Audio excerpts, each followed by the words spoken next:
The glass of bourbon trembled in my hand, its amber surface catching the dim glow of the kitchen light, as her words sliced through the quiet. Only once a month, David. I swear.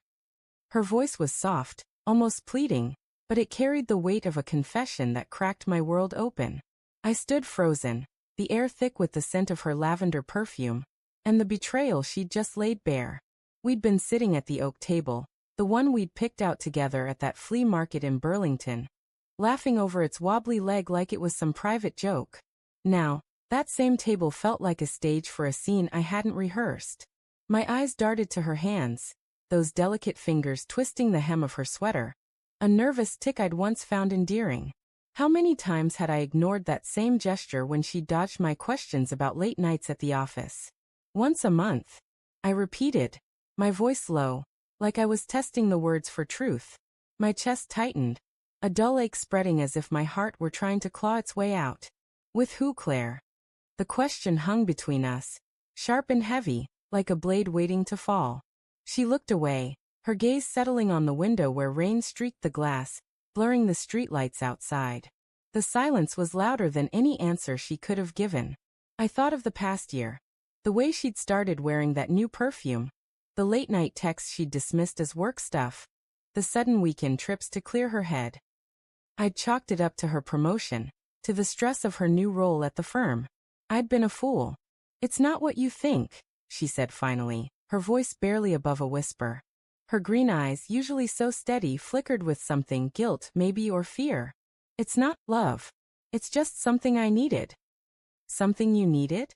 I set the glass down hard, the thud echoing in the quiet kitchen. My mind raced, replaying every moment I'd brushed off. The way she'd linger in the bathroom after a shower, her phone always face down. The way she'd laugh a little too brightly when I asked about her day. Red flags, all of them, waving in the back of my mind while I played the devoted husband, blind and trusting. I leaned back in the chair, the wood creaking under my weight, and tried to piece it together. The air smelled of rain and the faint tang of the garlic bread we'd shared earlier. A dinner that now felt like a lifetime ago. Tell me, I said, my voice steady despite the storm inside me. Tell me everything. She swallowed, her throat bobbing, and I saw the weight of her secret settle into her shoulders. His name's Mark, she said, each word deliberate, like she was stepping through a minefield. He's a consultant at work. It started last summer, at the conference in Chicago. It was a mistake. A moment of weakness. A moment. The word hit like a punch. I pictured her in some sleek hotel bar, her laugh bright under neon lights, her hand brushing his. My stomach churned. A moment, I said, my voice rising despite myself. A moment that's been going on for a year? Her eyes snapped to mine, wide and desperate. It's not like that, David. It's not emotional. It's physical. Once a month, when I'm away on those trips. It's nothing more. Nothing more. The phrase burned, searing through the love I'd thought was unshakable.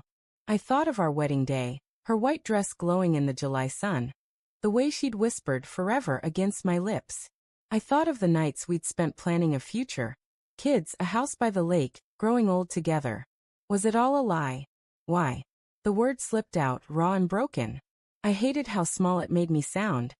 How it laid bare the hurt I couldn't hide. Why wasn't I enough? Her lips parted, but no sound came. The rain outside grew louder, a steady drumbeat against the windows, mirroring the chaos in my head. I wanted to scream, to shake her, to demand answers that would make sense of the wreckage. But all I could do was sit there, my hands clenched into fists, waiting for her to fill the silence. I don't know, she said at last, her voice cracking. I was lost. Work was suffocating. And I felt like I was disappearing. Mark, he saw me. He made me feel alive again. Alive. The word cut deeper than I expected. I thought of the mornings I'd made her coffee, the way I'd kiss her forehead before she left for work, the notes I'd slip into her bag when she traveled. Hadn't I seen her? Hadn't I tried to make her feel alive? I stood, the chair scraping against the hardwood floor, and paced to the sink. The cold metal of the counter grounded me, but only just. My reflection stared back from the darkened window, a man unraveling, his world slipping through his fingers. So what now? I asked, not turning to face her. You keep seeing him? We pretend this never happened. No, she said quickly, her voice trembling. I ended it. Last week, after the Seattle trip. I told him it was over. I want us, David. I want to fix this. I turned, meeting her eyes. They were wet with tears now, but I couldn't tell if they were for me or for the life she'd risked.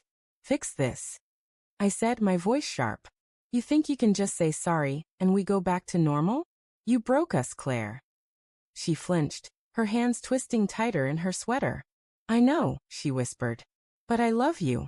I've always loved you. It was a mistake, and I'll do anything to make it right. The room felt smaller, the walls closing in as her words hung between us. I wanted to believe her. God, I wanted to. But the image of her with him, month after month, was a wound that wouldn't close. I thought of the divorce papers I'd drafted in my head that night, the cold finality of them. But there was something else, too, a flicker of doubt, a whisper of the love we'd built over years. Prove it, I said, my voice low, almost a growl.